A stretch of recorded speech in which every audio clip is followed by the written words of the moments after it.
కలిగిన ఆసక్తి కలిగిన ఎందరో మీ పిల్లలు అనేక ప్రాంతాల నుంచి మీ మాటల కోసం ఎదురు చూస్తున్నారు. మీ వాక్యం పట్ల వరకున్న ఆసక్తికి సంతోషపడుతూ ఎంత నేర్చుకుంటున్నారో, వాక్యం పట్ల ఎంత ఆసక్తిని కనపరుస్తున్నారో, అదే రీతిలో విన్న వాక్యానుసారంగా బ్రతుకుటలోను, అనేక మందిని బ్రతికించుటలోను మీరు వారికి ఇచ్చిన ఆరోగ్యాన్ని, ఆయుష్కాలాన్ని ఖర్చు చేసి మీరున్న మహాలోకానికి చేరుకునే భాగ్యాన్ని అనుగ్రహించమని క్రీస్తునామని ప్రార్థన అడుగుతున్నాము తండ్రి. ఆమెన్. ప్రభునందు ప్రియమైన దేవుని పిల్లలారా, ఇశ్రాయేలీల ప్రయాణం ఐగుప్తు నుంచి కనానుకు ఈ మధ్యకాలంలో జరిగినటువంటి సంఘటనలను మనం ఆలోచిస్తున్నాం. దానికి ముందుగా గత 2 భాగాలలోనూ మనం ఐగుప్తుకు ఎందుకు వెళ్ళారు, ఎప్పుడు వెళ్ళారు, ఎంతకాలం ఉన్నారు, ఉన్నవారంతా మరలా తిరిగి ఎందుకు కనానుకు బయలుదేరాలి, ఒకవేళ బయలుదేరితే వాళ్ళు ఎప్పుడు బయలుదేరారు, బయలుదేరడానికి మునుపు అక్కడ చోటు చేసుకున్నటువంటి పరిణామాలు, సంఘటనలు ఏమిటి, అనంతరం ప్రయాణ కాలంలో కూడా జరిగినటువంటి సంఘటనలు, అప్పటికి కనానుకు వచ్చేటప్పటికీ కనానులో ఉన్న పరిస్థితులు, ఇవన్నీ కూడా మనం ఈ ప్రయాణంలో మనం మాట్లాడుకోవాల్సినటువంటి ముఖ్యమైనటువంటి ఘట్టాలు. ప్రియులారా, ఇక్కడ ఒక విషయాన్ని మనం ముందుగా నేర్చుకోవాలి. వారి ప్రయాణాన్ని గురించి మనకెందుకు అనేటువంటి ప్రశ్న. ఇశ్రాయేలీలు ఎప్పుడో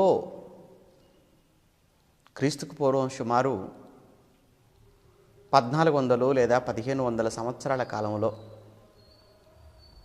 వారు చేసిన ప్రయాణం గురించి ఇప్పుడు ఈ 2000 సంవత్సరాల తర్వాత, అంటే అదొక 1400 అని మనం అనుకుంటే ఇదొక 2000, మొత్తంగా 3400 సంవత్సరాల తర్వాత ఈరోజు మనం మాట్లాడుకుంటున్న వాళ్ళ చరిత్ర, వాళ్ళ ప్రయాణపు చరిత్ర. ఇప్పుడు మనం మాట్లాడుకోవలసిన అవసరత ఎందుకు వచ్చింది అనే ప్రశ్నకు ఒక మాటలో సమాధానం ఏంటంటే, మనం కూడా ప్రయాణంలో ఉన్నాము. వారి ప్రయాణాన్ని గురించి ఇప్పుడు మనం ఎందుకు మాట్లాడుకోవాలి అని ప్రశ్నించే వారికిని, అలాంటి సందేహాలతో ఉన్న వారికి ఒక్క మాటలో నేను ఇచ్చేటువంటి సమాధానం ఏమిటంటే, ఈరోజు మనము కూడా జర్నీలో ఉన్నాము. ఈరోజు మనము కూడా ట్రావెలింగ్ చేస్తున్నాము, ప్రయాణంలో ఉన్నాము ఈరోజు. అదేంటండి, మనం ఎక్కడ ప్రయాణంలో ఉన్నాము, మనం ప్రయాణికులం ఏంటి అని ఒకవేళ మరొక సందేహం మీలో కలిగితే, దీనికి బైబిల్ నుంచి సమాధానాలు చూద్దాం. ఒక మాట ముందుగా, అపోస్తలుడైన పౌలు గారు హెబ్రీలకు రాసినటువంటి పత్రిక, అపోస్తలుడైన పౌలు గారు హెబ్రీలకు రాసినటువంటి పత్రిక 11వ అధ్యాయం, పౌలు గారు హెబ్రీలకు రాసిన పత్రిక 11వ అధ్యాయం 13వ వచనములో వీరందరూ అని ఎవరందరూ గురించి మాట్లాడుతున్నాడు పైనుంచి అంటే, విశ్వాస వీరుల గురించి. అందులో హెబెలు మొదలుకుంటే అక్కడి నుంచి ప్రారంభమవుతుంది. ఆ తర్వాత నోవా కావచ్చు, ఆ తర్వాత అబ్రహాము గారు కానీ, ఇస్సాకు కానీ, యాకోబు కానీ, వాళ్ళందరి గురించి మాట్లాడుతున్నాడు. వీరందరూ అని అంటే వీళ్ళంతా వస్తారనమాట. హానోకు వస్తాడు, ఓకే, ముందుగా హెబెల్ వస్తాడు, ఆ తర్వాత అబ్రహాము గారి గురించి ఇక్కడ, అలానే నోవాహు గురించి, ఇస్సాకు గురించి, యాకోబు గురించి, వీళ్ళంతా కూడా ముందుగా వెళ్ళిపోయినటువంటి విశ్వాస వీరులు వీళ్ళంతా కూడా, అంతే కదా మరి. వీరందరూ అంటే ఇప్పుడు మాట్లాడుకున్న వీరందరూ అనమాట. ఓకే, వీరందరూ గురించి ఏమంటున్నాడు పౌలు గారు, వీరందరూ ఆ వాగ్దానముల ఫలము అనుభవింపకపోయినను దూరము నుండి చూచి వందనము చేసి తాము భూమి మీద పరదేశులమును యాత్రికులమునై ఉన్నామని ఒప్పుకొని, తాము భూమి మీద పరదేశులమును యాత్రికులమునై ఉన్నామని ఒప్పుకొని అన్నాడు. అంటే వీళ్ళంతా మనకుల శరీరాలను ధరించుకొని ఈ భూమి మీద దేవుడు వారికి ఇచ్చినటువంటి ఆయుష్కాలంలో బ్రతికి ఆ బ్రతుకు దినాలలో వారంతా కూడా ఒక విషయాన్ని వాళ్ళు ఒప్పుకున్నారట. ఏంటి ఇంతకు వారు ఒప్పుకున్న విషయము? అదే చెప్తున్నాడు ఇక్కడ గ్రంథకర్త. భూమి మీద పరదేశులమును యాత్రికులమునై ఉన్నామని ఒప్పుకొని అని రాయబడింది. వీళ్ళంతా భూమి మీద మేము పరదేశులము, అలానే యాత్రికులము. యాత్రికులు అంటే టూరిస్ట్ అంటాం మనం, అదే కదా యాత్రికుడు అంటే టూరిస్ట్. ఇప్పుడు పరదేశులము అంటే ఈ దేశస్థులు అంటే ఈ దేశానికి చెందినవారు కానివారు, ఈ దేశానికి చెందినవారు కారని, పరాయి దేశస్థులని. అందుకే భూమి మీద మేము అందరము కూడా పరదేశులము, ఈ దేశస్థులము కాదు, లేదా ఈ లోకస్థులము కాదు. మరి ఎవరు మీరు ఈ లోకంలో? ఈ లోకంలో మేమంతా కూడా పరదేశులం, ఈ లోకంలో మేమంతా యాత్రికులం. పరదేశి రావాలి, వచ్చిన పని చూసుకోవాలి, మరలా తిరిగి వెంటనే తన దేశానికి వెళ్ళిపోవాలి. అంతే కదండి. ఎవరైనా ఈ దేశం నుంచి చాలా ఇతర దేశాలకు వెళుతుంటారు టూరిస్టు ఆ వీసాల మీద. అలా వాళ్ళకి ఇచ్చినటువంటి ఆ వీసా టైం పీరియడ్ అయిపోయిందా వెంటనే మళ్ళీ తిరిగి మన దేశానికి వచ్చేయాలి. అలానే ఈ దేశానికి వస్తుంటారు టూరిస్టులు, వారికంటూ కొంత టైం ఇవ్వబడుతుంది. వీసా టైం అయిపోయిందా మరలా వెంటనే వాళ్ళు తిరిగి వారి దేశానికి వారు వెళ్ళిపోవాలి. కారణం వారు ఈ దేశానికి చెందిన వారు కారు. మరిక్కడ హేబెలు గురించి, హానోకు కొరకు, నోవహు కొరకు, అబ్రహాము, ఇస్సాకు, యాకోబులందరి గురించి పౌలు గారు ఇచ్చిన స్టేట్మెంట్ ఏంటంటే, వీరందరూ కూడా భూమి మీద పరదేశులము, యాత్రికులమని వారంతా ఒప్పుకున్నారు. అంతేకాదు, అలా వారు ఒప్పుకొని, నెక్స్ట్ చూస్తారా, వారు ఒప్పుకొని విశ్వాసము గలవారై మృతి నొందిరి అని రాయబడింది. ప్రియులారా, ఒకవేళ పౌలు గారు ఏమైనా తప్పుగా రాసుంటారా? పౌలు గారు ఏమో పొరపాటున మాట్లాడారా? లేదు. ఇది పౌలు గారు మాత్రమే కాదండి ఈ విషయాన్ని రాసింది. కేవలం పౌలు గారు మాత్రమే కాదు, పరదేశులు, యాత్రికులము అని వాళ్ళందరి గురించి మాట్లాడింది. సరేనండి, ఒకవేళ మరికొంతమంది ఏమనుకోవచ్చు అంటే, అవునండి వాళ్ళు మాత్రం పరదేశులే, వాళ్ళు మాత్రం యాత్రికులే, మేము మాత్రం కాదని ఒకవేళ మీరు అంటారేమో. వాళ్ళు పరదేశులేనండి, వాళ్ళు యాత్రికులండి, మేము మాత్రం ఈ దేశస్థులమే, మీ మాత్రం అసలు యాత్రికులం కానే కాదు అని ఒకవేళ నువ్వు అనుకుంటావా? మనం అనుకునేటువంటి ఛాన్స్ మనకి ఇవ్వలేదండి దేవుడు. మరి మనందరి గురించి పేతురు గారి ద్వారా చెప్పించాడు. మనందరి కోసం పేతురు గారి ద్వారా ఏం రాయించాడు చూస్తారా ఒకసారి? పేతురు గారు రాసినటువంటి మొదటి పత్రిక, పేతురు గారు రాసిన మొదటి పత్రిక 2వ అధ్యాయం, పేతురు గారు రాసిన మొదటి పత్రిక 2వ అధ్యాయం 11వ వచనం. ప్రియులారా, ఇంతకీ ఎవరితో మాట్లాడుతున్నాడు ఆయన ప్రియులారా అని? క్రైస్తవులందరిని ఉద్దేశించండి. పేతురు గారు ఈ పత్రిక ఎవరికి రాశాడంటే క్రైస్తవులకి రాశాడు, అంతే కదా? అది నమ్ముతారు కదా మీరు? పేతురు గారు ఈ పత్రికను క్రైస్తవులను ఉద్దేశించే వ్రాశాడు కనుక ఇప్పుడు క్రైస్తవులను ఉద్దేశించి వ్రాయబడినటువంటి ఈ పత్రిక మనకు అప్లై అవుతుందంటే మరి మనకెందుకు అప్లై అవ్వదు? క్రైస్తవులను ఉద్దేశించి చెప్పబడిన ఈ మాట మనకెందుకు అది అప్లై కాకూడదు? అవును, మనకు కూడా అది మన గురించి కూడా చెప్తున్నట్టే, మనల్ని ఉద్దేశించి కూడా మాట్లాడుతున్నట్టే ఆ మాట, అది మన కోసం కూడా. ఇప్పుడు ఇలా మనం చదివాం అనుకోండి, ఇప్పుడు చూడండి ఏమంటున్నాడు మరి. ఆ రోజు వాళ్ళని ఉద్దేశించి, ఈరోజు మనల్ని ఉద్దేశించి ఏం చెప్తున్నాడైనా పేతురు గారు? ప్రియులారా, మీరు పరదేశులను యాత్రికులునై ఉన్నారు అన్నాడు. ఏంటి అక్కడనేమో పౌలు గారు వీరందరూ అని కేవలం కొద్ది మంది గురించి మాట్లాడినట్టుగా చెప్పాడు ఆయన. కానీ ఇక్కడ పేతురు గారి దగ్గరికి వచ్చేటప్పటికీ అందరు గురించి మాట్లాడుతూ ఆయన అన్నాడు, మీరందరూ లేదా మనమందరము పరదేశులం, యాత్రికులమై ఉన్నాము. అందుకే చూడండి, క్రైస్తవ సమాజంలో చనిపోయిన తర్వాత శవాన్ని పెట్టెలో పెట్టి శ్మశానాన్ని తీసుకుని వెళ్ళేటప్పుడు ఒక పాట పాడతారు, ఆంధ్ర క్రైస్తవ కీర్తనలో. బహుశా మీ అందరికీ తెలిసే ఉండొచ్చు, పరదేశులము ప్రియులారా మన పురమిది కాదిప్పుడు అని. అంటే మంచి పాట, కాకపోతే ఏంటంటే అది చావప్పుడు పాడుకునే పాట అనుకున్నారు. కాదు, రోజు పాడుకోవాల్సిన పాట అది. ఏమండి, అది చనిపోయిన వాళ్ళ కోసం కాదు, బ్రతుకున్న వాళ్ళ కోసం. ఇప్పుడు పేతురు గారు అక్కడ ఏమండి పౌలు గారు ఎవరికి చెప్తున్నాడు? హెబ్రీ పత్రిక ఎవరికి రాస్తున్నాడు? చచ్చిన వాళ్ళ కోసం రాస్తున్నాడు, బ్రతుకున్న వాళ్ళ కోసం రాస్తున్నాడా? బ్రతుకున్న వాళ్ళ కోసం రాస్తున్నాడు. ఇప్పుడు పేతురు గారు కూడా మాట్లాడుతున్న ఈ మాట లేదా ఈ పత్రిక చనిపోయిన వాళ్ళ కోసం రాస్తున్నాడా, బ్రతుకున్న వాళ్ళ కోసం రాస్తున్నాడా? బ్రతుకున్న వాళ్ళ కోసమే. అంటే బ్రతుకున్న వాళ్ళ కొరకే మాట్లాడుతూ ఏమన్నాడు? పరదేశులు అన్నాడు. బ్రతుకున్న వాళ్ళని ఉద్దేశించి యాత్రికులు అన్నాడు. అంటే బ్రతుకుండగా మనమంతా పాడుకోవలసిన పాట తప్ప చనిపోయిన తర్వాత శవాన్ని శ్మశానాన్ని తీసుకుని వెళుతున్నప్పుడు పాడే పాట కాదది.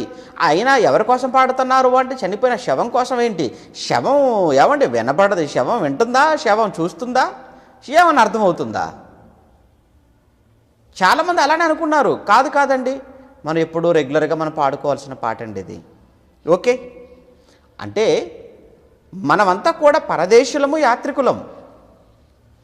యాత్రికులము అని అంటే వెళ్ళాలి అంటే ఇక మొత్తానికి మనమంతా కూడా మన ఏమంటారు, మన స్వస్థలం, మన స్వదేశం. అంతకీ ఏంటి మన స్వస్థలం, ఏంటి మన స్వదేశం? అదే పరలోకం. అదే కదండి పరలోకం. మీద అక్కడి నుంచే వచ్చాం మనం, అక్కడి నుంచే వచ్చాం. ప్రభువా, తరతరముల నుండి మాకు నివాస స్థలము నీవే. మోషే గారి ప్రార్థన 90వ కీర్తన. అంటే మనం పుట్టక మునుపు ఎక్కడున్న వాళ్ళం? లేని వారము కాదండి, ఉన్నవాళ్ళమే. ఎక్కడ ఉన్న వాళ్ళం? పరలోకంలో. పరలోకంలో మరలా ఎక్కడున్నాము? దేవునిలో ఉన్నవారం, దేవునిని నివాస స్థలంగా చేసుకొని ఉన్నవారం మనం. మీ పిల్లలు ఉన్నారు, వాళ్ళు ఈరోజు మన కళ్ళ ముందు ఉన్నారు. మీ పిల్లలు వాళ్ళు పుట్టకముందు వాళ్ళు ఎక్కడున్నారు? మీలో ఉంటారు, మనలో ఉంటారు.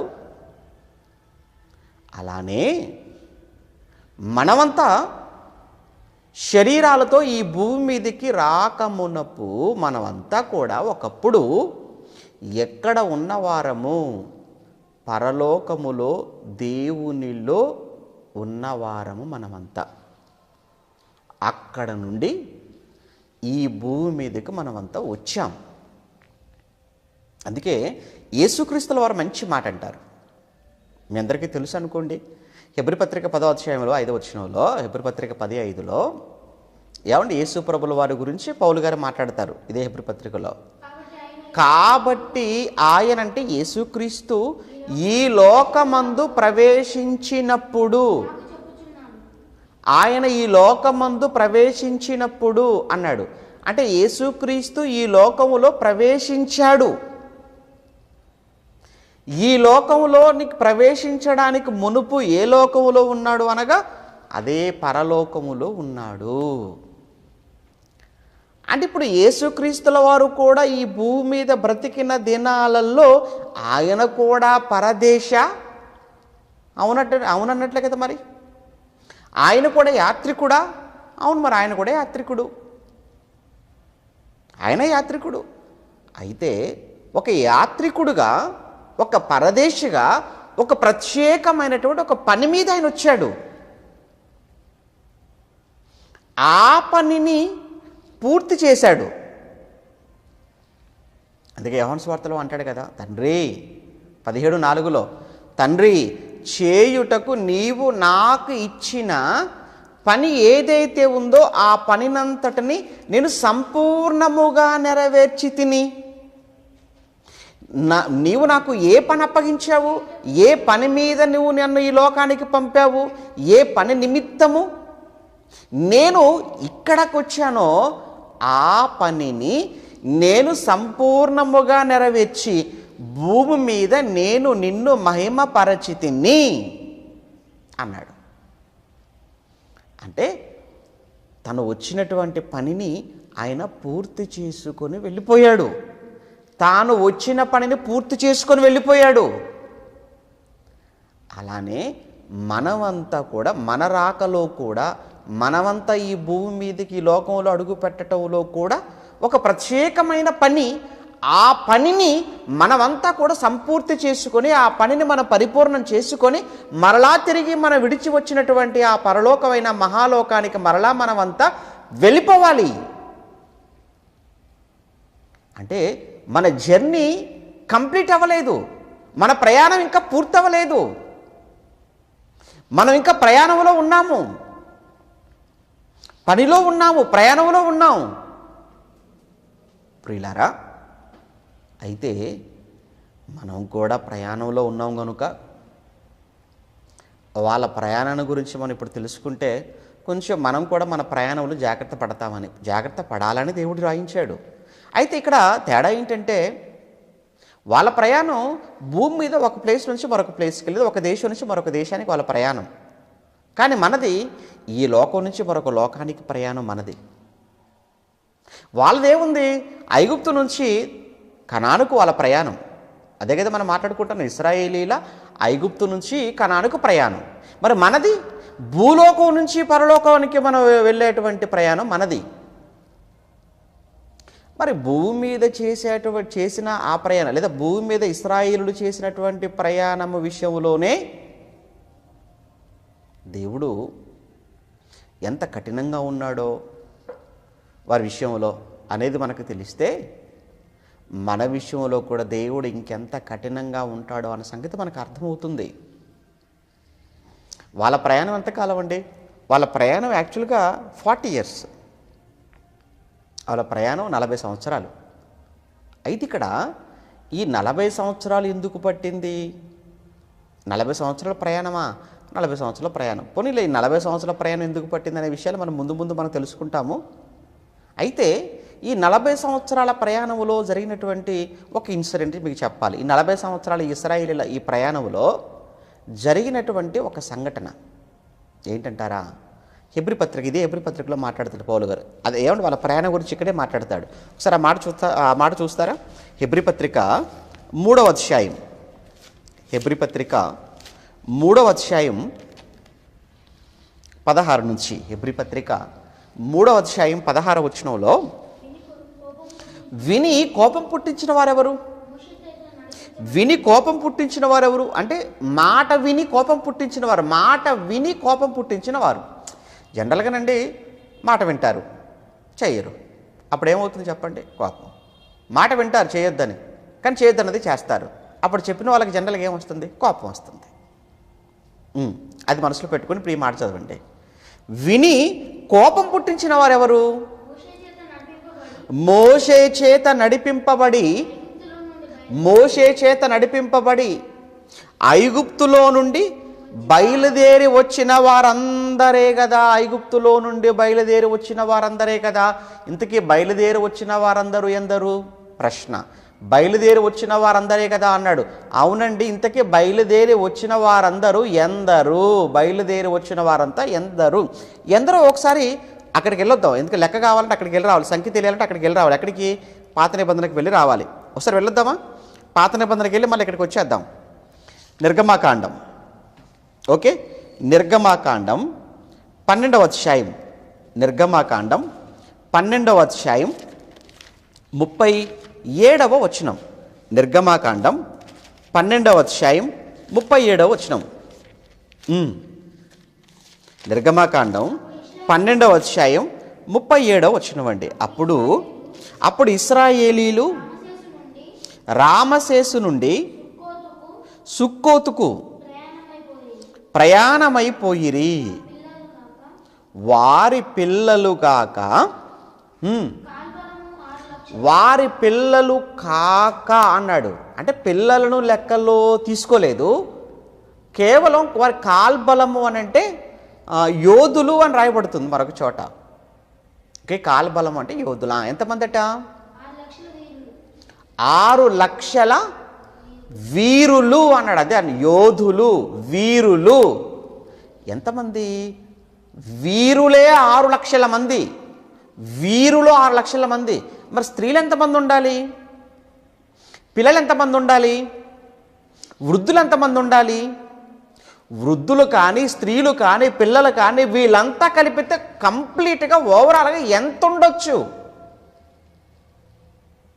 ఎంత ఉండొచ్చు? ఎంతమంది ఉండొచ్చు? ఇంకొక మాట కూడా చూద్దాం. ఏమండి, అక్కడ ఉండండి. ఇంకొక మాట సంఖ్యాకాండానికి వచ్చేద్దాం ఒకసారి. సంఖ్యాకాండం 2వ అధ్యాయం, సంఖ్యాకాండం 2వ అధ్యాయం 32వ వచనం. సంఖ్యాకాండం 2వ అధ్యాయం 32. వీరు ఇశ్రాయేలీలలో తమ తమ పితరుల కుటుంబముల ప్రకారము లెక్కింపబడిన వారు. ఓకే, తమ తమ సేనల చొప్పున తమ తమ పాలెములలో లెక్కింపబడిన వారందరూ కూడా 6,03,550 మంది అన్నాడు. అంటే అక్కడ ఓవరాల్గా ఒక రౌండ్ ఫిగర్ అంటారు చూసారు. అప్పుడప్పుడు చూడండి, 97 అనుకోండి, 100 రౌండ్ ఫిగర్ చేసుకోండి అంటారు కదండి. ఒక 3 కదా ఏముందిలే అంటుంటారు. అలానే అంటే దగ్గరగా ఉన్నప్పుడు ఇక అక్కడ రౌండ్ ఫిగర్గా చెప్పింది లెక్క 6 లక్షల మంది అన్నట్లుగా. కానీ ఇక్కడ క్లియర్గా సంఖ్యాకాండం అంటేనే ఏమంటే సంఖ్యలు, అంకెలు, లెక్కలు అని అర్థం. సంఖ్య అంటేనే లెక్కలు. అందుకే చూడండి, సంఖ్యాకాండంలో అన్ని కొలతలు, అన్ని లెక్కలు సంఖ్యాకాండంలో మనకు కనబడుతుంటాయి. అది ఇక్కడ రాగానే క్లియర్ ఇన్ఫర్మేషన్ ఇచ్చాడు ఆయన. ఎంత అన్నాడు? తమ తమ సేనల చొప్పున తమ తమ పాలెములో లెక్కింపబడిన వారంతా 6,03,550. ఇది కరెక్ట్ ఫిగర్. ఎవరు వీళ్ళంతా? వీరులు, యోధులు. మరి స్త్రీలు కలిపితే, పిల్లలు కలిస్తే, వృద్ధులు కలిపితే ఓవరాల్గా ఎంతమంది ఉండొచ్చు? రఫ్గా ఎంతమంది ఉండొచ్చు అన్నప్పుడు అనేక మంది, ఎక్కువ మంది చెబుతున్నటువంటి ఒక లెక్క ఏంటంటే 20 లక్షల వరకు ఉండొచ్చు. ఓకేనా? వీరులు, స్త్రీలు, పిల్లలు, అలానే వృద్ధులు అంతా కలిపితే 20 లక్షల వరకు ఉండొచ్చు. అంటే ఇప్పుడు ఐగుప్తు నుంచి బయలుదేరిన వారి సంఖ్య ఎంత అని మనం చెప్పుకోవాలైతే ఓవరాల్గా అంతా కలిపి ఎంతమంది అన్నట్టుగా చెప్పుకోవచ్చు మనం? 20 లక్షల మంది. అయితే ఇప్పుడు బయలుదేరిన 20 లక్షల మందిని మీరు మనసులో పెట్టుకొని ఈ 20 లక్షల మందిని మీరు ఆలోచనలో ఉంచుకోవాలి. Okay right. ఇప్పుడు 20 లక్షల మంది బయలుదేరితే వీళ్ళందరి గురించి ఇప్పుడు పౌలు గారు ఏమంటున్నారు హెబ్రీ పత్రికలో? Okay right. ఇప్పుడు దాని కరెక్షన్గా హెబ్రీ పత్రిక వచ్చేద్దాం. మరలా హెబ్రీ పత్రిక 3వ అధ్యాయం 16. విని కోపము పుట్టించిన వారు ఎవరు? మోషే చేత నడిపింపబడి. అంటే ఎంతమంది నడిపించబడ్డారు? 20 లక్షల మంది. ఓకే, మోషే చేత నడిపింపబడిన 20 లక్షల మంది. ఐగుప్తులో నుండి బయలుదేరి వచ్చిన వారందరే కదా, వారందరే 20 లక్షల మంది కదా. అయితే ఎవరి మీద 40 ఏండ్లు ఆయన కోపగించెను? ఎవరి మీద 40 ఏండ్లు ఆయన కోపగించెను అంటే ఎంతకాలం అట కోపం? ఎంతకాలం కోపగించుకున్నాడట దేవుడు? 40 ఏండ్లు కోపగించుకున్నాడట. ఇంతకీ ఎంతమంది, ఎవరి మీద కోపగించుకున్నాడట? ఐగుప్తు నుంచి బయలుదేరి వచ్చిన వారు. వారిలో ఎవరి మీదనట? వారిలో మరలా అంటే ఏమండి, పాపము చేసిన వారి మీదనే కదా అన్నాడు. మరి ఇంతకీ పాపం చేయింది ఎవరు? పాపం చేయింది ఎవరు? అందరూ పాపం చేశారండి. అందరూ పాపం చేశారు. ఆల్మోస్ట్ 20 లక్షల మంది. అర్థమవుతుందా? 20 లక్షల మంది. ఓకే, 20 లక్షల మందిలో అంటే అందరూ పాపం చేసిన వాళ్ళే అయితే వారందరి మీద ఆయన కోపగించుకుంటే ఏం జరిగింది మరి ఇంతకు అరణ్యంలో? ఒక మాట తర్వాత ఏమండి, పాపము చేసిన వారి మీదనే కదా వారి శవములు అరణ్యములో రాలిపోయెను. వారి శవములు అరణ్యములో రాలిపోయెను. ఎవరి శవములు? ఎవరు? పాపము చేసిన వారు. ఇంకా కిందికి వెళితే అవిధేయులైన వారు అంటాడు. ఎన్నో వారిలో మీరు వినే ఉండొచ్చు ఏంటంటే, ఏమంటే బయలుదేరినప్పుడు వాళ్ళ సంఖ్య 20 లక్షల మందిగా ఉంది, కాల్బలం 6 లక్షల మంది అంటాము, కానీ మొత్తంగా చూసుకుంటే 20 లక్షల మంది అండి. అందులో ఆఖరికి కనానుకు చేరింది ఎంతమంది అంటే కేవలం 2 అని చెప్పుకుంటాం కదా మనం. వారే యెహోషువ, కాలేబు. అంటే యెహోషువ, కాలేబు అనే 2 మాత్రమే బయలుదేరినప్పుడు వారు ఏమండి వారితో పాటు ఎందరున్నారో వారందరూ పోయారు. కేవలం యెహోషువ, కాలేబు అనే 2 మాత్రమే చేరారు. మరి మిగతా వాళ్ళంతా ఏమయ్యారు? మిగతా వారి శవములు అరణ్యములో రాలిపోయాయి. కారణం దేవుడి కోపం. ఎంతకాలం? 40 ఏండ్లు. కారణం అవిధేయులు, పాపం చేసిన వారు. ఏమండి, ఇక్కడ మనం నేర్చుకోవలసిన, మనం తెలుసుకోవాల్సిన అతి ప్రాముఖ్యమైన విషయం ఏంటంటే, భూమి మీద ఒక ప్రాంతం నుంచి మరొక ప్రాంతానికి వచ్చేవారి విషయంలోనే, ప్రయాణం చేసేవారి విషయంలోనే పాపం చేస్తే సహించక పాపం చేసిన వారందరినీ ప్రయాణంలో మధ్యలోనే చంపేసిన దేవుడు ఇప్పుడు ఈ భూమి మీద నుంచి మనమంతా పరలోకానికి వెళ్ళవలసిన వారం. పాలస్తీనాలో అడుగు పెట్టాలంటేనే పాపం ఉండకూడదు. పాలస్తీనాలో అడుగు పెట్టాలంటేనే అవిధేయులుగా ఉండకూడదు. పాలస్తీనాలో అడుగు పెట్టాలంటేనే దేవునికి లోబడాలి. అటువంటప్పుడు పరలోకములో మనం అడుగు పెట్టాలంటే, పరలోకానికి అర్హులు కావాలంటే, పరలోక ప్రవేశం నీకు జరగాలి అని అంటే నీలో పాపము ఉండవచ్చా? నీలో పాపము ఉండొచ్చా? నీలో పాపము కనబడవచ్చా? నీలో అవిధేయత కనబడవచ్చా? నీలో తిరుగుబాటు కనబడవచ్చా? నీలోని తిరుగుబాటు, నీలోని అవిధేయత, నీలోని పాపం నిన్ను పరలోకానికి నడిపించగలదని నువ్వు అనుకుంటున్నావా? ముమ్మాటికి జరగని పని. కారణం పాలస్తీనాలో అడుగు పెట్టడానికి దేవుడు ఒప్పుకోనప్పుడు, సహించుకోనప్పుడు ఆయన ఉన్న లోకమైన పరలోకములో దేవుడు నిన్ను ఎలా ఎంటర్ కానిస్తాడో ఆలోచించు. అందుకేనండి ఇప్పుడు మనం చేసే ప్రయాణం చాలా చాలా చాలా జాగ్రత్తగా ఉండాలి మన ప్రయాణం. అందుకోసం చెప్పాను ఈ విషయాన్ని. ఇదంతా ఎందుకు చెప్పాను ఇప్పుడు ఈ స్టోరీ అంతా కూడా అంటే, మనం కూడా ప్రయాణంలో ఉన్నాం కనుక మన ప్రయాణం ఇంకా చాలా జాగ్రత్తగా ఉండాలి.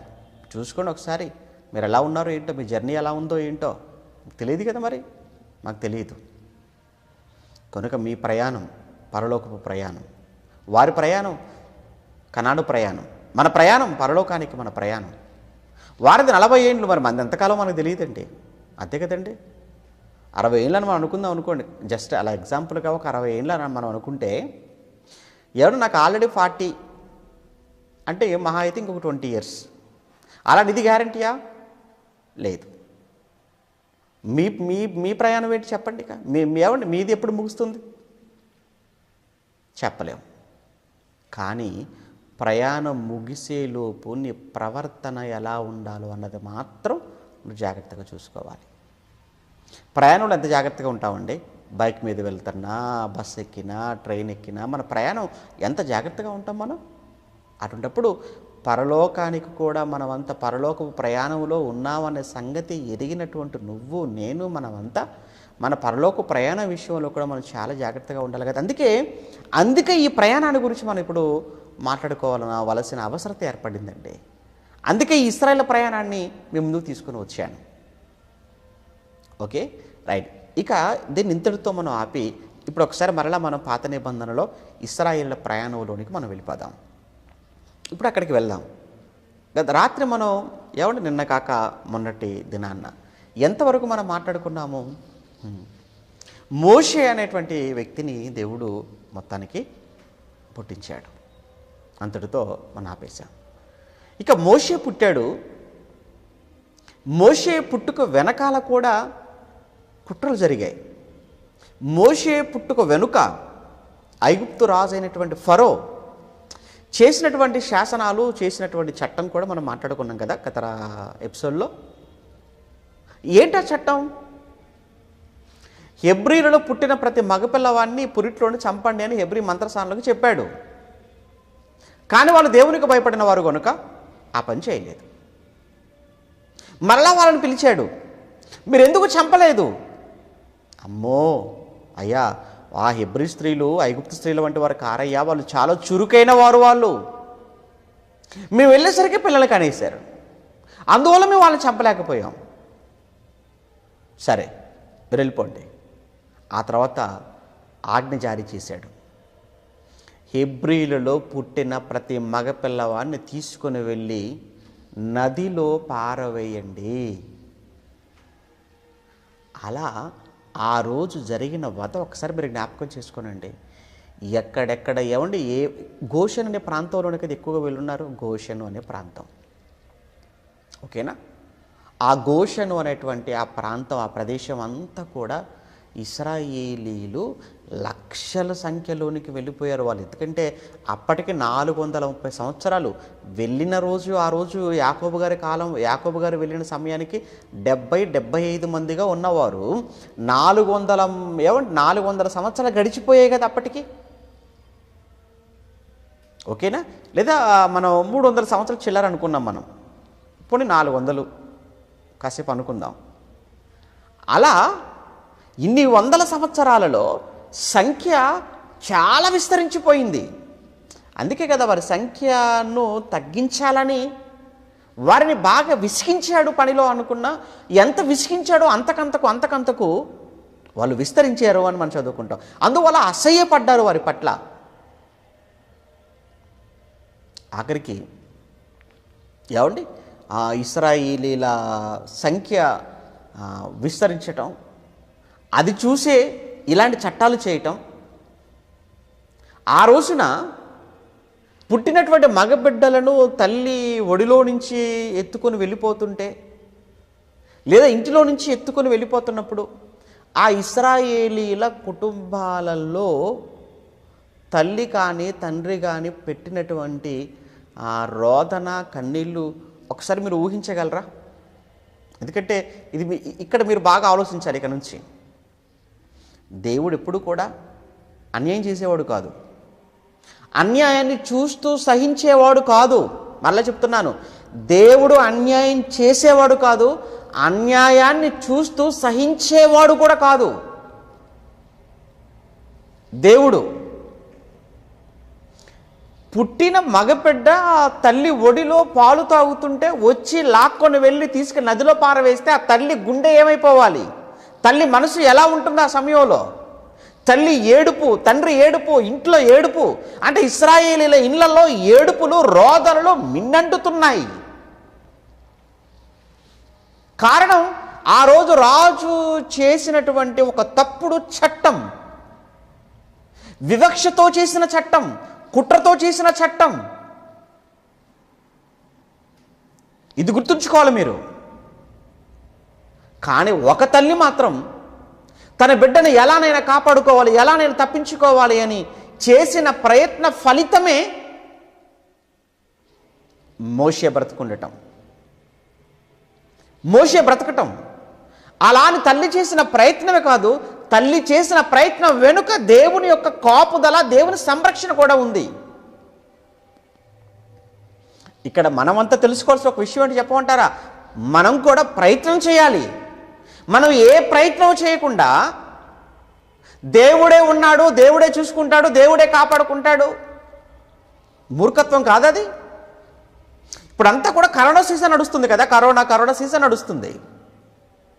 ఎక్కడ చూసినా కరోనాకు సంబంధించినప్పుడు హెచ్చరికలు, జాగ్రత్తలు. నువ్వేం చేయాలి? ఆ రోజు బిడ్డను కాపాడుకోవటానికి తల్లి చేసిన ప్రయత్నం, ఈరోజు నిన్ను నీవు కాపాడుకోవటానికి నీవు కూడా ఒక ప్రయత్నం చేయాలి కదా. నాకేం కాదు అని నువ్వు నిర్లక్ష్యం చేస్తే, అశ్రద్ధగా ఉంటే అది నీ తప్పు కాదు. మాస్క్ పెట్టుకో, శానిటైజర్ రాసుకో అని ఎందుకు అంటున్నారు? శానిటైజర్తో కడుక్కోమని. నువ్వు ఆ రోగ బారిన పడకూడదనే కదా. పర్లేదండి నాకు ప్రార్థన దేవుడు ఎలా కుదురుతుంది చెప్పండి? లేదు. అంటే మనల్ని మనం కాపాడుకునే ప్రయత్నం చేస్తూ దేవుని సహకారాన్ని మనం అడిగినప్పుడు దేవుని కాపుదల, దేవుని సంరక్షణ మన పట్ల ఉంటుంది. పరీక్షకి వెళతావు, దేవుడు ఉన్నాడని చదువుకొని వెళ్ళిపోతావేంటి? లేదే. నువ్వు చదువుకో, సిద్ధపడు, పరీక్షకి వెళ్ళు, దేవుని సహాయాన్ని కోరుకో. అంతేగా నాకు దేవుడున్నాడు అని చదవకుండా ఎలా అండి? అదేమన్నా అది కరెక్ట్ ప్రాసెస్ అయినా, అది కరెక్ట్ పద్ధతేనా? దేవుడు ఉన్నాడు కాపాడతానని అనుకోవచ్చు కదా. ఈ తల్లి కూడా ఇంట్లో పెట్టుకోవచ్చు కదా. లేదు కదా. ఎవడు ఆ తల్లి చేసిన ప్రయత్నం మోషే బ్రతుకుండటానికి కారణం. ఓకే, 40 ఏళ్ళు వచ్చాయి. మోషేకు 40 years వచ్చాయి. ఇప్పుడు మోషే వెళ్ళాడు, ఫరో కుమార్తె ఎదుటకు వెళ్ళాడు. ఫరో కుమార్తె మోషేను తీసుకొని ఆ ఫరో ఎదుటకు వెళ్ళి నిలవబెట్టింది మోషేను. ఇదిగో నాయనా మోషే, నువ్వు నా కుమారుడివే, నేను పెంచాను నిన్ను, నేనే పోషించాను. అంతేకాదు మోషే ఇశ్రాయేలుడు, హెబ్రుడైనప్పటికి కూడా కంప్లీట్గా ఐగుప్తీయులకు ఉన్నటువంటి రాయితీలు కావచ్చు, ఐగుప్తీయులకు ఉన్న అధికార ఏమంటే వాళ్ళకు ఉన్నటువంటి అవకాశాలు, వాళ్ళకు ఉన్నటువంటివి అన్నీ కూడా ఈ మోషే గారికి కూడా వర్తిస్తాయి. మనం ఎలా చెప్పగలము అంటారా? మోషే ఐగుప్తులో ఉన్నటువంటి సకల విద్యలు నేర్చుకున్నవాడు. ఎందుకు సకల విద్యలు? మోషే ఎవరు? రాజకుటుంబీకుడు. ఇప్పుడు ఆయన ఫరో కుటుంబానికి చెందినవాడు మోషే. అందుకే అపోస్తల కార్యములో మోషే ఐగుప్తులో ఉన్న సకల విద్యలలో ఆయన ప్రవీణుడై ఉండెను. అంటే ఒక రాజ కుటుంబంలో రాజు కడుపున పుట్టిన రాజకుమారుడు ఎన్ని విద్యలు నేర్చుకోవాలో అన్ని విద్యలు నేర్చుకున్నవాడు ఆయన. రాజ్యాన్ని కాపాడటానికి, రాజ్యాన్ని శత్రువుల బారి నుంచి సంరక్షించటానికి, శత్రువులతో పోరాడటానికి, వారితో యుద్ధం చేయటానికి, గెలవటానికి అవసరమైన విద్యలన్నీ కూడా ఎలా అయితే రాజు కొడుకుగా నేర్చుకుంటాడో మోషే గారికి కూడా అవన్నీ చేసుకున్నాడు. కారణం ఆయన కూడా ఇప్పుడు ఫరో కుమార్తె యొక్క కొడుకుగా పెరుగుతున్నాడు కనుక. పెద్దవాడయ్యాడు. ఫరో కుమార్తె తండ్రి వద్దకు తీసుకెళ్ళింది, తండ్రి ముందు నిలవపెట్టింది, తండ్రికి పరిచయం చేస్తుంది. నాన్నా ఇదిగో నేను పెంచుకున్న నా కుమారుడు. ఆ రోజు నీటిలో చావవలసిన వాడు, కానీ తప్పించబడ్డాడు. నా కొడుకుగా నేను పెంచినటువంటి వ్యక్తి ఈ మోషే. నిజమా అడుగుతున్నాడు ఫరో. చెప్పు నాన్న, నేను నీ తల్లినని చెప్పు, నీవు నా కొడుకు అని చెప్పు, ఒప్పుకో, నన్ను అమ్మ అని పిలువు. నీవు నా కుమారుడు నువ్వు ఒప్పుకుంటే, నేను తల్లిగా నువ్వు ఒప్పుకుంటే, ఇదిగో నా తండ్రి సింహాసనం నీ సింహాసనం అవుతుంది.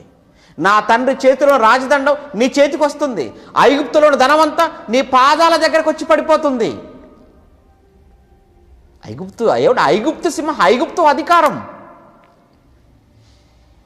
ఒకే ఒక్క మాట అండి, ఫరో కుమార్తెను అమ్మ అని పిలిస్తే చాలు, తల్లిగా ఒప్పుకుంటే చాలు. అక్కడ నెక్స్ట్ రాజు అవుతాడు మోషే. కానీ మోషే ఒప్పుకున్నాడా? మోషే ఏమన్నాడో ఒకసారి చూడాలి మనం ఈ సమయంలో. ఏమండి హెబ్రీ పత్రిక, అది హెబ్రీ పత్రిక 11వ అధ్యాయం, హెబ్రీ పత్రిక 11వ అధ్యాయం 22వ వచనం, 23వ వచనం. మోషే పుట్టినప్పుడు మోషే పుట్టినప్పుడు అతని తల్లిదండ్రులు ఆ శిశువు సుందరుడై ఉండట చూచి విశ్వాసమును బట్టి రాజు ఆజ్ఞకు భయపడక విశ్వాసమును బట్టి దేవుడు కాపాడతాడు. విశ్వాసం ఉంది.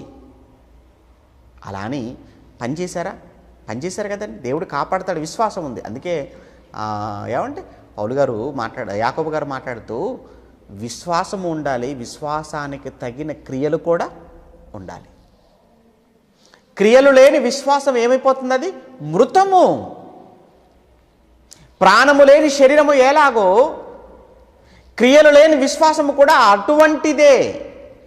ప్రాణము లేని శరీరం అది శవం. దేనికి పనికొస్తాం? దేనికి పనికిరాదు, ఎవరికి పనికిరాదు. పనికిరాదు గనుకనే కదా పాడ మీద పెట్టిలో పెట్టి ఎక్కడో ఊరవతల గోతులో లేదా కట్టెలపై పెట్టి నిప్పంటిస్తున్నారు, మట్టితో పూడ్చి చేసి తిరిగి ఇంటికి వచ్చేస్తున్నారు. కారణం నో యూజ్, ఉపయోగం లేదు దాని వలన. మరి ఎప్పుడు ఉపయోగం? ప్రాణం ఉంటేనే. ఆత్మ అనేది నీలో ఉంటేనే నువ్వు ఎవరికైనా ఉపయోగపడతావు. అర్థమవుతుందా? ఆత్మ నీలో ఉంటేనే నువ్వు ఎవరికైనా దేనికైనా ఉపయోగపడతావు.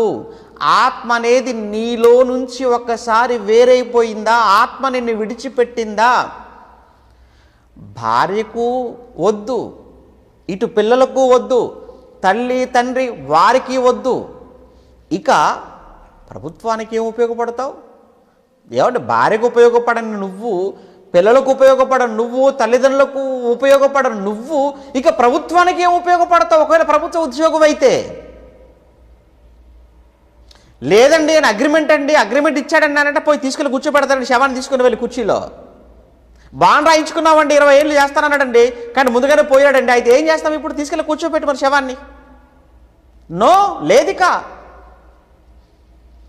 అంటే ఎంతవరకు ఉపయోగం? నువ్వు ఆత్మ అనేది నీలో ఉన్నంత వరకే.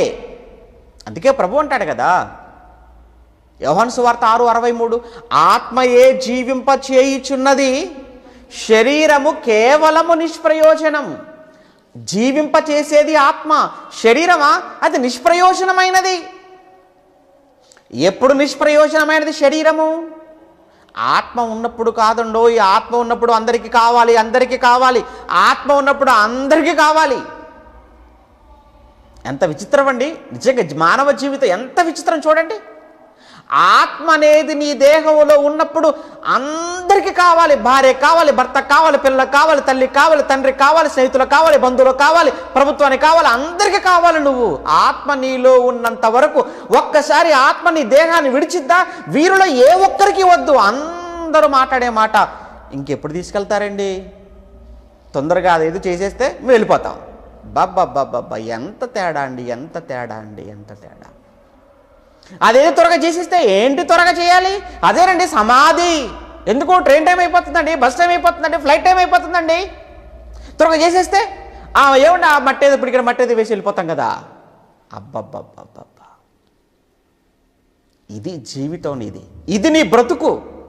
దీనికోసం దేవుణ్ణి కాదనుకుంటున్నావా? దీని కొరకు వాక్యాన్ని కాదనుకుంటున్నావా?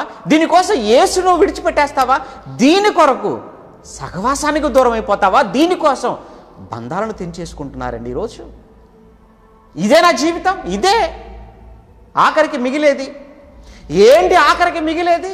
6 రోజుల ఎత్తు అనుకుంటున్నావు, 60 కేజీల మాంసం ముద్దగా ఉన్నావు అనుకుంటున్నావు, కానీ ఆఖరి నువ్వు చచ్చి శవంగా మారితే, కట్టెల మీద పెడితే పిడికెడు బూడిద అంటున్నారు, మట్టిలో పెడితే పిడికెడు మట్టిగా మారిపోతావు. ఏముంది? ఏమీ లేదు. దీనికోసం అండి ఈరోజు మనుషుల మధ్య పగలు, ద్వేషాలు, కక్షలు, కలహాలు, హత్యలు, ఆత్మహత్యలు. ఈరోజు సమాజం ఏమైనా ప్రశాంతంగా ఉందనుకుంటున్నారు? చెప్పండి. ఈరోజు ఎక్కడండి ప్రశాంతత ఉంది? ఏ ప్రాంతం అండి, ఏ పట్టణం, ఏ పల్లెలో ప్రశాంతత ఉందంటారు? చెప్పండి. లేదు. ఒకప్పుడు పట్టణాలు మాత్రమే గొడవలు, అల్లర్లకు కేంద్రాలుగా ఉండేవి. ఈరోజు అవే గొడవలు, అల్లర్లు ఈరోజు పల్లెల్లోనికి కూడా ప్రాగిపోయాయండి. ఈరోజు పల్లెల్లో ఒకప్పుడు ప్రశాంతతకు, నెమ్మదికి నిలయాలుగా ఒకప్పుడు చెప్పుకునే వాళ్ళం, కానీ ఈరోజు పల్లెల్లో కూడా లేదు. అంటే ఒకప్పుడు ప్రభు చెప్పినప్పుడు అయ్యో కపెర్నహూము అన్నాడు పట్టణం, అది అయ్యో యెరూషలేము అన్నాడు పట్టణం అన్నాడు అది. కానీ ఈరోజు ఒకప్పుడు ప్రభు పట్టణాల గురించి బాధపడ్డాడు, కానీ అదే ప్రభు ఈరోజు ఉంటే పట్టణాల కోసమే కాదు పల్లెల కోసం కూడా ప్రభు ఏడ్చేవాడండి. ముమ్మాటికి నిజం. మీరు చెప్పండి, మీరున్న పల్లెలే కదా. కులాల పేరుతో జరగటం లేదా గొడవలు? మతాల పేరుతో జరగటం లేదా? కులాల పేరుతో భయం, కులాల పేరుతో జరుగుతున్నాయి, మతాల పేరుతో జరుగుతున్నాయి, ఈరోజు పార్టీల పేరుతో జరుగుతున్నాయండి ఈరోజు గొడవలు పల్లెల్లో కూడా. ఎంత దారుణం అండి, ఎంత అన్యాయం అండి. మనుషులు చూసారా ఎలా చేసిందో, ఎలా అయిపోయారో మనుషులు. ఎంతవరకయ్యా ఇవన్నీ? ఆత్మ నీలో ఉన్నంత వరకే. ఒక్కసారి ఆత్మ నీ దేహాన్ని విడిచిపెడితే ఏమీ లేదు నీ బ్రతుకిక. అందరూ మర్చిపోతారు. అందుకే క్రియలు లేని విశ్వాసం ప్రాణము లేని శరీరము లాంటిది అన్నాడు. ఇక్కడ మోషే తల్లి తండ్రి కదా, మోషే తల్లిదండ్రులు అమ్రాము యొకేబెదు. వాళ్ళు విశ్వాసము, రాజాజ్ఞకు భయపడక. రాజాజ్ఞ ఏంటి? పుట్టిన ప్రతి మగపిల్లవాడిని తీసుకుని వెళ్ళి నదిలో పారవేయని రాజాజ్ఞ. కానీ రాజాజ్ఞకు భయపడక దేవుని యందు విశ్వాసం ఉంచి ఏం చేశారు? చదవండి ఇప్పుడు. ఏం చేశారు? వాళ్ళు రాజాజ్ఞకు భయపడక 3 మాసములు అతనిని దాచిపెట్టిరి. ఇప్పుడు మోషే పెద్దవాడైనప్పుడు ఏం చేశాడట? మోషే పెద్దవాడైనప్పుడు విశ్వాసమును బట్టి ఐగుప్తు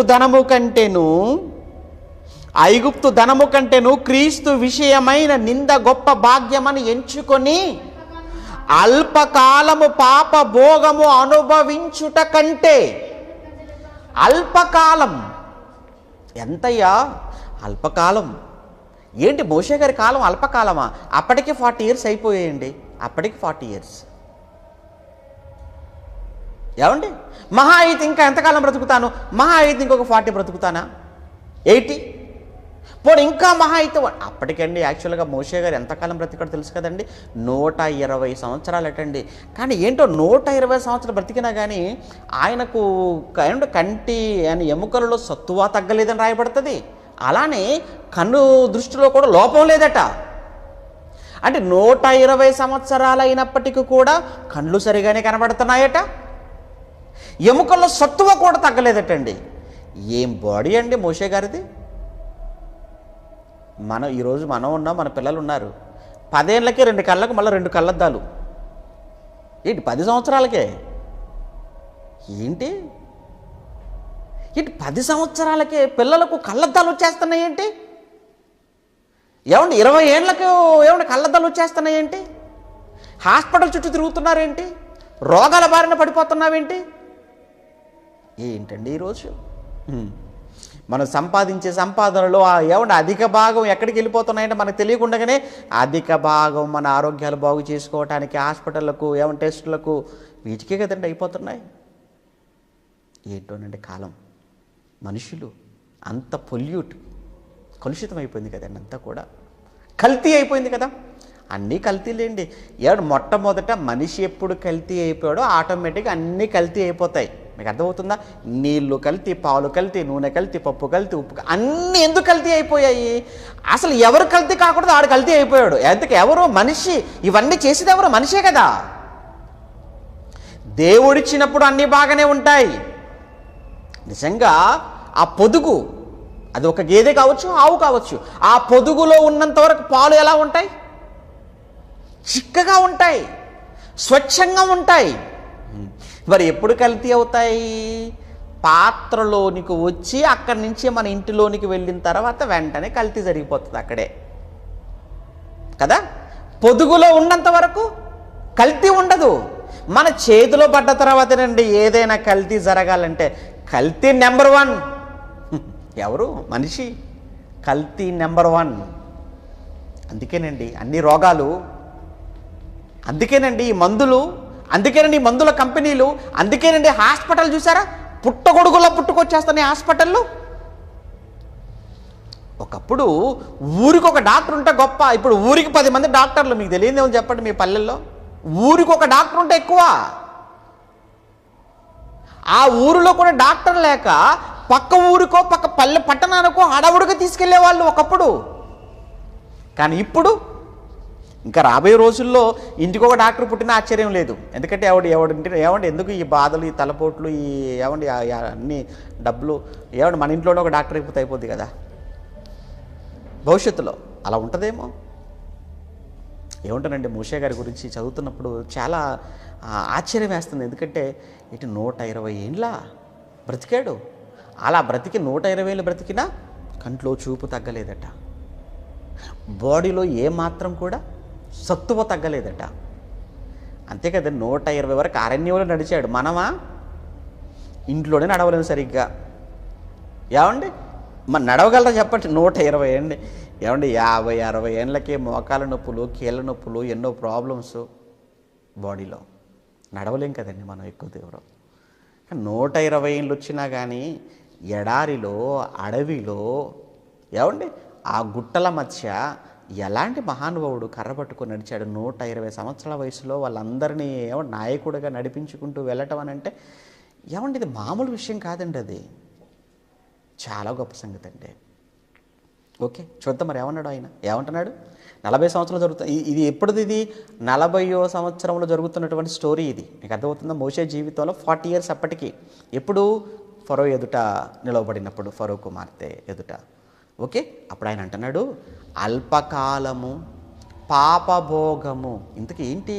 ఇదిగో ఈ సింహాసనం, ఈ రాజదండం, ఈ అధికారం, ఇవన్నీ అనుభవించటము అని అంటే పాపభోగము నాకొద్దు. ఏంటి? సుఖం కదా, సుఖం కదయ్యా, నో నాకొద్దు. అల్పకాలము ఈ పాపభోగము అనుభవించుట కంటే దేవుని ప్రజలతో శ్రమ అనుభవించుట మేలని యోచించి ఫరో కుమార్తె యొక్క కుమారుడను అనిపించుకొనుటకు ఒప్పుకొనలేదు అన్నాడు. ఎందుకంటే దానికి ప్రతిఫలముగా కలగబోవు బహుమానము యందు ఆయన దృష్టి ఉంచాడు. వద్దు, ఈ కొద్ది కాలం, అంతే కదా, ఈ కొద్ది కాలము నేను ఒప్పిపడితే, ఈ కొద్ది కాలం శ్రమను అనుభవిస్తే ఆ తర్వాత ఉన్న మహాలోకం, పరలోకం దాన్ని పొందుకుంటాను. ఇది అల్పకాలం, అది అనంతకాలం అన్నాడు. ఓకే, అయిపోయింది. ఆ తర్వాత అదే సమయంలో బయటకు వచ్చాడు. బయటికి రాగానే అక్కడ ఒక ఇన్సిడెంట్ చూశాడు మోషే గారు. ఇంతకీ ఏంటి ఆ ఇన్సిడెంట్, ఏంటి ఆ సంఘటన అనగా, ఒక హెబ్రీయుణ్ణి ఒక ఐగుప్తుడు కొడుతున్నాడు అన్యాయంగా. ఎందుకంటే ఐగుప్తుడు అంటే లోకల్ కదా, హెబ్రీయుడు అంటే వాళ్ళ దృష్టిలో ఏంటి నాన్ లోకల్, పరదేశులు కదా హెబ్రీయులు అంటే, ఇశ్రాయేలీలు. ఒక ఐగుప్తీయుడు హెబ్రీయుని మీద పడి కొడుతున్నాడు. చూసిన తర్వాత మోషే తట్టుకోలేకపోయాడు. ఎందుకంటే హెబ్రీయుడు మనోడు, అలానే వాడు అన్యాయంగా కొడుతున్నాడు వీడి మీద పడిపోయి అని చూసి ఆ ఐగుప్తీయుని మీద పడిపోయాడు. ఆయన పడి వాణ్ణి కొట్టి చంపేశాడు. చంపేసి అక్కడ ఇసుకలో పాతి పెట్టేశాడట. ఓకేనా? అంటే మొత్తానికైతే అక్కడ ఒక హత్య చేశాడు. ఎవరు? మోషే గారు. ఇక ఈలోపు మరొక రోజు ఇద్దరు హెబ్రీలే కొట్టుకుంటున్నారట. అంటే ఇద్దరు ఇశ్రాయేలు, తన జనాంగంలో ఏమంటే తన స్వజాతీయులే ఇద్దరు కొట్టుకుంటున్నారు అక్కడ. వారి మధ్యకు మోషే గారు వెళ్ళి వారిని విడిపించే ప్రయత్నం చేయకపోతే వారిలో ఒకడంటాడు, ఏయ్ నీకేందో ఈ మధ్యలో, నీకేమైంది, నిన్నెవరేమన్నారు, నువ్వెందుకు వచ్చావు మధ్యలోకి? ఆహా, అంటే ఐగుప్తుని కొట్టి ఏమండి ఇసుకలో పాతి పెట్టినట్టుగా నన్ను చంపేద్దాం అనుకుంటాం అనగానే భయపడిపోయాడు. అమ్మ బాబోయ్, నేను వాడిని కొట్టి చంపిందని సంగతి ఏంటి వీడికి తెలిసిపోయింది, అందరికి తెలిసిపోయి ఉంటుందేమో. ఈ విషయం ఆ నోట ఈ నోట రాజుగారికి తెలిసిపోయిందంటే ఇక నన్ను ఉంచడు, నన్ను ఏదైనా చేసేస్తాడని చెప్పి అక్కడి నుంచి మోషే గారు పరారైపోయాడు. ఎక్కడికి పరారైపోతాడు? మిద్యాను అరణ్యానికి వెళ్ళిపోతాడు ఆయన. మిద్యాను అరణ్యం అది ఎక్కడ ఉంటుంది? అది అరేబియా. మీరు చూస్తుంటే ఇటు ఏమంటే ఇశ్రాయేల్ దేశానికి తూర్పు వైపున, లేదా ఐగుప్తు కూడా ఇటు తూర్పు వైపున మనకు అరేబియా మనకు కనబడుతుంది మ్యాప్లో మీరు చూస్తే. ఓకే, ఆ అరేబియాకు ఉత్తరాన అంటే పై భాగములో ఉన్నటువంటి ప్రాంతమే మిద్యాను. ఈ మిద్యానీయులు ఎవరు అనుకుంటారేంటి? మరలా అక్కడ ఉన్నటువంటి వాళ్ళు ఆ మిద్యానీయులు కూడా ఎవరైనా ఆ మిద్యానీయులు ఈ అబ్రహాము నుంచి వచ్చిన వారే. ఎందుకంటే అబ్రహాము శారా చనిపోయిన తర్వాత మళ్ళీ కెతురాను కూడా వివాహం చేసుకుంటాడు కదా. ఆదికాండం 25వ అధ్యాయం చదువుకోండి, టైం లేదు కానీ నేను చెప్పట్లేదు. ఆదికాండం 25వ అధ్యాయంలో బహుశా మేబీ 1-2 వచనాలలో అనుకుంటాను. కెతురాను వివాహం చేసుకున్న తర్వాత కెతురా నుంచి వచ్చినటువంటి వాడు మిద్యాను, ఆ మిద్యాను నుంచి వచ్చిన వాళ్ళే మిద్యానీయులు. ఓకే, మొత్తానికి అక్కడ ఉన్నటువంటి మిద్యానీయులు ఎవరు వంశస్థులు అయ్యా అంటే అబ్రహాము గారు వంశస్థులు. ఇక్కడ మోషే గారు ఇక్కడ నుంచి పారిపోతాడు, ఆ మిద్యాను అరణ్యానికి పారిపోయాడు. ఆ మిద్యాను అరణ్యములో అక్కడ కొంతమంది వచ్చేసి గొర్రెలు పశువులు మేపుకుంటున్న సమయంలో ఒక ఆవిడ వచ్చేసి అయ్యా మాకు కొంచెం నీళ్ళు చేతి పెడతామన్నప్పుడు మోషే గారు నీళ్ళు చేతి పెట్టాడు. అప్పుడు ఇంటికి వెళ్ళి పరిగెత్తుకుని ఏంటమ్మా ఇంత త్వరగా వచ్చేసారని అక్కడ ఆ అమ్మాయి తండ్రి అడిగగానే ఆ ఐగుప్తుడు ఒకడు అంటాడు. ఐగుప్తుడు ఎందుకన్నాడు? మోషేని చూడగానే ఐగుప్తులాగా అనిపించాడా? అక్కడ మీరు అదే ఉంటుందండి, మీరు చదువుకున్నా కానీ 2వ అధ్యాయంలో అదే మీరు చదువుకుంటారు. ఏంటి మోషేని చూడగానే ఐగుప్తీయుడు అని ఆ ఫీలింగ్ వచ్చేసిందంటే మోషే గారి యొక్క వస్త్రధారణ. ఎందుకంటే మరి ఫరో కుమారుడుగా పెరిగాడు కదా, ఫరో కుమార్తె యొక్క కుమారుడుగా పెరిగాడు కదా. అందుకే మోషేను చూడగానే ఐగుప్తీయుల యొక్క వేషము ఐగుప్తీయుల యొక్క వస్త్రధారణ లాగానే ఉంది. అందుకే ఐగుప్తీయుడు ఒకడు అని చెప్పి ఆమె చెప్తుంది. ఇంతకు ఆమె ఎవరు అంటే ఆమె పేరు సిప్పోరా అంతే కదా. ఒకసారి మనం 2వ అధ్యాయం మనం చదువుతున్నప్పుడు అక్కడ కనబడుతుంది. అంటే వాళ్ళ తండ్రి ఇత్రో. ఒకసారి మనం ఇత్రో అంటే అక్కడ యాజకుడిగా మనకు కనబడతాడు. ఇత్రో యాజకుడు అంటే వాళ్ళకున్నటువంటి దేవత, వాళ్ళకున్నటువంటి దైవాలు ఎవరైతే ఉన్నారో వాళ్ళకు సంబంధించిన మందిరాలు ఏవైతే ఉంటాయో ఆ మందిరాలలో అతను ఒక యాజకుడిగా కనబడతాడు, యాజకుడిగా వృత్తి చేసుకుంటూ ఉంటాడు. ఎప్పుడైతే ఈవిడ వెళ్ళి అలా చెప్పేసిందో అయ్యో అతను పిలవపోయారన్నారు, మొత్తానికి అక్కడికి వచ్చేసాడు, అక్కడ ఉండిపోయాడు. ఆఖరికి ఆ ఇత్రో ఆ ప్రధాన యాజకుడైనటువంటి ఆ ఇత్రో యొక్క కుమార్తె అయినటువంటి ఈవిడనే మోషే గారి వివాహం చేసుకున్నాడు. ఇలా వివాహం చేసుకున్న మోషే అక్కడే మిద్యానులో తన మామ పశువులు, తమ మామ గొర్రెలు అవి మేపుకుంటూ ఉంటాడు. ఇలా ఎంతకాలం గొర్రెలు మేపుకుంటూ ఉంటాడు? అక్కడ ఒక 40 సంవత్సరాలు. మొత్తానికి ఐగుప్తులో 40 సంవత్సరాలు ఉన్నాడు. అక్కడి నుంచి ఐగుప్తుని చంపి ఆ కేసులో తప్పించుకోవడానికి పారిపోయి మిద్యానికి వచ్చాడు. మిద్యానులో 40 ఏళ్ళు ఉన్నాడు.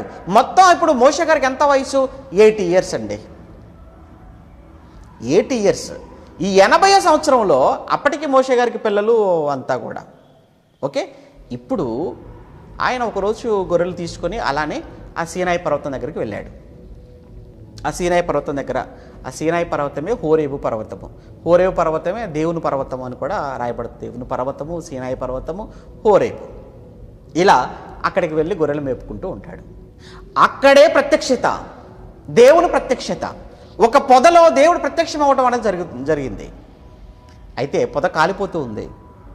పొదలో మంటలు వచ్చేస్తున్నాయి కానీ పొద కాలిపోవటం లేదు. అది మంటలు వచ్చేస్తున్నాయి, మండిపోతుంది. అది మంటలు వస్తున్నాయి కానీ పొద కాలిపోవటం లేదు. ఒక స్వరం, అదే మోషేతో మాట్లాడటం. మోషే, నువ్వు నిలబడినటువంటి స్థలం పరిశుద్ధ స్థలం అయ్యా. నేను నిన్ను ఈ గొర్రెలు కాచుకోవటానికి కాదు నాయన ఆ రోజు నిన్ను తప్పించుకుంది, ఆ రోజు నిన్ను కాపాడుకుంది. నిన్ను ఇక్కడ ఈ అరణ్యంలో ఉండటం కోసం కాదు, ఈ పరదేశంలో ఉండటం కోసం కాదు. నేను నిన్ను బ్రతికించుకోవటంలో ఉన్న కారణం, సంకల్పం, నువ్వు నా పిల్లలైన ఇశ్రాయేలీలను ఐగుప్తు నుంచి నువ్వు విడిపించాలి. కారణం ఐగుప్తు దేశములో నా పిల్లలైనటువంటి ఇశ్రాయేలీలు లేదా నీ జనులైనటువంటి ఇశ్రాయేలు హెబ్రీలు వారు పడుతున్న బాధ, వారు పడుతున్నటువంటి కష్టం, వారు అనుభవిస్తున్న శ్రమలు అన్నీ ఇన్ని కావు. వారి కోసం ఇశ్రాయేలుడు అనుభవిస్తున్న శ్రమల కోసం బైబిల్లో చెప్పబడిన మాట ఏంటంటేనండి, వారి మూలుగు అంటాడు. ఒకసారి చూద్దాం. ఎందుకంటే ప్రయాణానికి చాలా దగ్గరగా వస్తున్నాం మనం. ఓకే, నిర్గమాకాండం 2వ అధ్యాయం, నిర్గమాకాండం 2వ అధ్యాయం 23. అలాగున అనేక దినములు జరిగిన మీదట ఐగుప్తు రాజు చనిపోయాడు. ఓకే, అంటే ఈ మోషే గారు కాలంలో, మోషే గారు ఐగుప్తుని చంపినటువంటి కాలంలో ఉన్నటువంటి రాజు అతను చనిపోయాడు. ఐగుప్తు రాజు చనిపోయాను. ఇశ్రాయేలీయులు తాము చేయుచున్న వెట్టి పనులను బట్టి, ఇశ్రాయేలీయులు తాము చేయుచున్న వెట్టి పనులను బట్టి నిట్టూర్పులు విడుచుచు మొరపెట్టుకొనుచుండగా, తాము వెట్టి పనులను బట్టి వారు పెట్టినటువంటి మొర దేవుని యొద్దకు చేరెను. కాగా దేవుడు వారి మూలుగును విని అంటే ఇక్కడే మనకు అర్థమైపోవాలండి, ఎంత బాగా శ్రమ పెట్టారండి ఇశ్రాయేలీయులను. మామూలుగానండి వారి బాధను చూశానన్నా, వారి కష్టాన్ని చూసన్నా, వారి కన్నీళ్ళను చూసన్నా చిన్న చిన్నగా ఉండేది. కానీ మూలుగు అన్న పదం అక్కడ రాయబట్ట మీరు చూడండి, వారు మూలుగు అన్నాడు. మూలుగు అని అంటేనండి ఇక ఏడ్చే ఓపిక లేక, కంట్లో నీళ్లు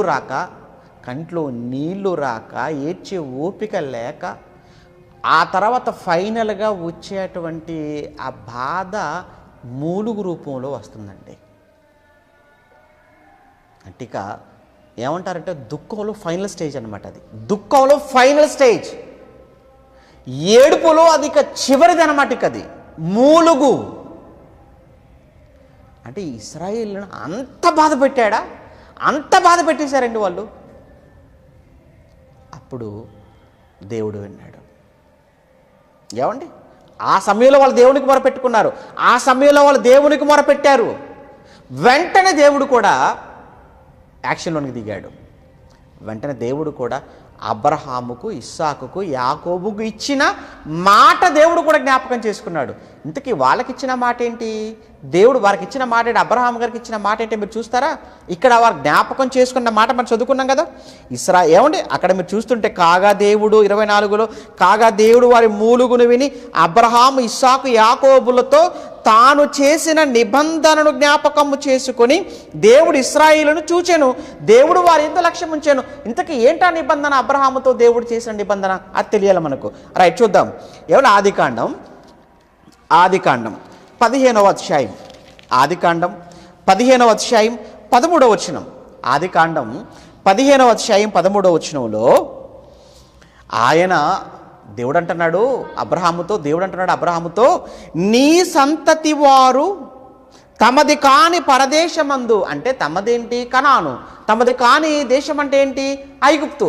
తమది కాని పరదేశమైన ఐగుప్తునందు వారు అక్కడ నివసించి ఆ దేశపు వారికి దాసులుగా ఉందురు అన్నాడు. అంటే ఇది అబ్రహాము గారి కాలంలోనూ దేవుడు చెప్తున్నాడు. అని అబ్రహాం కాలానికి ఇంకా ఇస్సాకే లేడు. ఇస్సాకు రాకపోతే యాకోబు ఎక్కడ? యాకోబు లేకపోతే ఇంకా 12 మంది ఎక్కడ? వాళ్ళు ఐగుప్తుకు వెళ్ళడం ఎక్కడ? ఇదంతా జరగలేదు ఇంకా.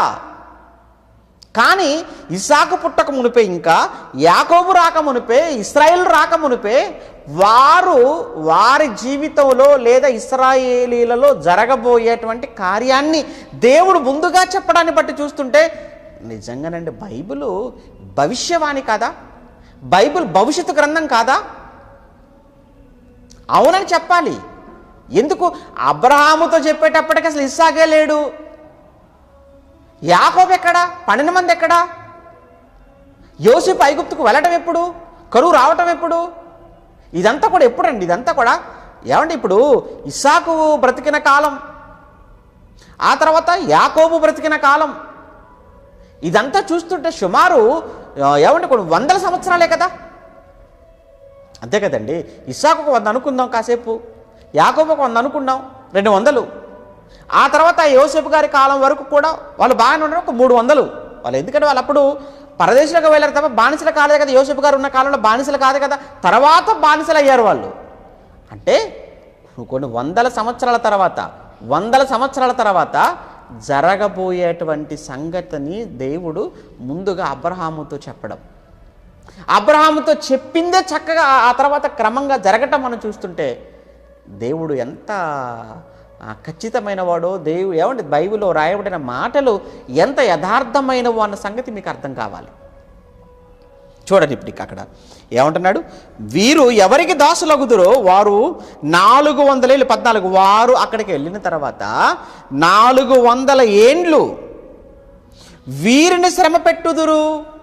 నిజమే, జరిగింది కదా, కదండి. అంటే అసలు వాళ్ళు పుట్టక ముందే వాళ్ళు అక్కడికి వెళ్ళిపోతారు, అక్కడికి వెళ్ళి 400 సంవత్సరాలు ఉంటారు, 400 సంవత్సరాల్లో శ్రమ పడతారని దేవుడు చెప్పడాన్ని బట్టి చూస్తుంటారండి. వండర్, అద్భుతం అండి, ఆశ్చర్యం. వారు అక్కడ 400 సంవత్సరములు వీరు శ్రమ పెడతారు. వీరు ఎవరికైతే ఐగుప్తులకు దాసులవుదురో ఆ జనమునకు ఐగుప్తులకు నేనే తీర్పు తీర్చుదును, వారికి నేనే తీర్పు తీరుస్తాను ఐగుప్తులకు. అంతేకాదు తర్వాత వారు అంటే ఈ ఇశ్రాయేలీలు నీ గర్భం నుంచి వచ్చిన వారు ఏమండి 12 గోత్రాల వారు తమ ఆస్తితో మిక్కిలి ఆస్తితో బయలుదేరి వచ్చెదరు అన్నాడు.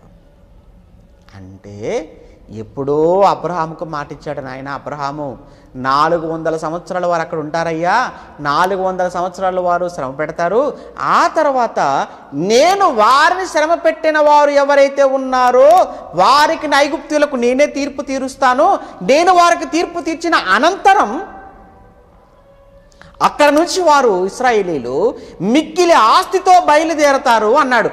అంటే ఇప్పుడు చివరగా ఒక మాట, ఎంత ఖచ్చితంగా నెరవేరింది దేవుడు మాట అన్న సంగతి మీకు తెలియటానికి ఇప్పుడు ఇశ్రాయేలీలు బయలుదేరాలి. బాగా వినండి, ఇశ్రాయేలీలు బయలుదేరాలి, ఇశ్రాయేలీల ప్రయాణం ప్రారంభం కావాలి. అంతే కదా, అబ్రహాముకు దేవుడిచ్చిన మాట చొప్పున ఇప్పుడు ఇశ్రాయేలీలు బయలుదేరాలి, ఇశ్రాయేలీల ప్రయాణం ప్రారంభం కావాలి అని అంటే ఇశ్రాయేలీల ప్రయాణంకి ముందు ఇశ్రాయేలీలు బయలుదేరడానికి మునుపు లేదా వారి ప్రయాణానికి ముందు జరగవలసినది మరొకటి ఉంది. ఏం జరగాలి వారి ప్రయాణానికి ముందు? ఇప్పుడే చదువుకున్నాం, వారిని శ్రమ పెట్టిన వారికి నేనే తీర్పు తీర్చెదను అన్నాడు. అంటే ఇప్పుడు ఇశ్రాయేలీలు ప్రయాణం ప్రారంభం కావాలి అని అంటే వారి ప్రయాణం ప్రారంభానికి ముందు ఎవరికి తీర్పు జరగాలి? ఇప్పుడు ఐగుప్తీయులకు తీర్పు జరగాలి. చాలా కష్టంగా ఉందండి, బాగా పక్కనే బాగా సౌండ్స్, మ్యారేజ్ ఏమో తెలియదు, బాగా డిస్టర్బెన్స్గా ఉంది, అందుకే గట్టిగా మాట్లాడుతున్నాను, నా వాయిస్ మీకు వినిపించాలి అని. ఏమండి అంటే ఇక్కడ దేవుడు ఇశ్రాయేలీలను దేవుడు మోషే నాయకత్వంలో వారిని ఆ కనానుకు నడిపించడానికి ముందుగా ఐగుప్తీయులకు తీర్పు అంటే ఇప్పుడు మన ప్రయాణం అంటే మన ఇశ్రాయేలీల ప్రయాణాన్ని మనం మాట్లాడుకోవడానికి ముందు ఇక్కడ ఇంకొకటి కూడా మనం మాట్లాడుకోవాలి. ఏంటన్నమాట అది? ఐగుప్తీయుల తీర్పు. ఆ తీర్పు అనంతరం వారు ప్రయాణానికి సిద్ధపడతారు. ఆ ప్రయాణం ప్రారంభం ఎక్కడి నుంచి ఎక్కడి వరకు, ఆ మధ్యలో ఏం జరిగింది, 40 ఏళ్ళు ఎందుకు పట్టింది, ఇవి మనం తెలుసుకోవాల్సినవి. అయితే ఇవన్నీ తెలుసుకోవడానికి ముందుగా ఐగుప్తీయుల తీర్పు కూడా మనం చూడాలి. మరి దేవుడు ఐగుప్తీయులకు ఎలాంటి జడ్జిమెంట్ ఇచ్చాడు? ఐగుప్తీయులకు దేవుడు ఎలాంటి తీర్పు తీర్చాడు? ఐగుప్తీయులకు దేవుడు ఇచ్చిన తీర్పు ఎంత అద్భుతంగా ఉందో, ఎలా ఉందో అది మనం రేపు మాట్లాడుకుందాం. ఓకే ప్రియులారా, గమనించండి, ఎవరైనా మొట్టమొదటిగా ఈరోజే లైవ్ చూస్తున్న వాళ్ళు ఉంటే తప్పనిసరిగా ప్రతిరోజు 8 గంటలకు ఇటువంటి పాఠాలతో మరి మీ ముందుకు రావటం జరుగుతుంది. కనుక తప్పనిసరిగా ఇవన్నీ కూడా మీకు నోటిఫికేషన్ రూపంలో రావాలి అని అంటే ఫస్ట్ మీరు చేయవలసిందల్లా తప్పనిసరిగా ఛానల్ మీరు సబ్స్క్రైబ్ చేయండి. అలానే అనేక మందికి చెప్పండి ఛానల్ గురించి. ఎన్నో ప్రసంగాలు, 100 ప్రసంగాలు ఇప్పటికే మాట్లాడేసి మీకు యూట్యూబ్లో ఈ బైబిల్ వాడని ఛానల్ లోపల అప్లోడ్ చేయడం జరిగింది.